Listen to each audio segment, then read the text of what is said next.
तशरीफ रखें।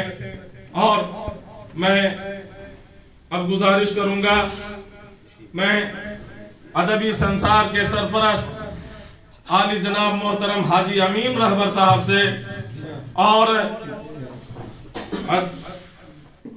तंजीमुल अंसार के सरपरस्त आली जनाब मोहतरम जियाउद्दीन अंसारी साहब से कि दोनों मोहतरम शख्सियात जो हमारे कौमी रहनुमा हैं और ये शान है शहर की, और बेसाख्ता मेरी जबान पर इनका नाम एहतराम के साथ आता है।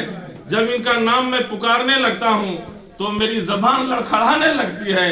मैं दोनों अदबी संसार के सरपरस्त हाजी अमीन रहबर साहब से और तंजीमुल अंसार के सरपरस्त आली जनाब मोहतरम जियाउद्दीन अंसारी साहब से मैं गुजारिश करूंगा कि मुमताज अहमद खान साहब जो समाजी कारकुन और कौमी रहनुमा हैं, उनको आप लोग दोनों अपने दस्ते मुबारक से उन्हें फूल का माला पेश करके उन्हें एजाज बख्शने का ज़हमत गवारा फरमाएं। ये खूबसूरत मंजर आप उधर तशरीफ रखें और तस्वीर लेने दें ताकि ये महफूज हो जाए।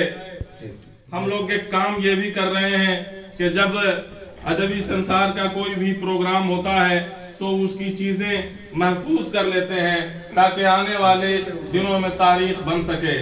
बहुत बहुत शुक्रिया, बहुत बहुत शुक्रिया। इसके साथ ही मैं माइक हाफिज यूनुस रज़वी साहब किबला को हवाले करता हूँ कि आगे का मुशायरे का सिलसिला चलाएं। पढ़े दरूद पाक अल्लाह।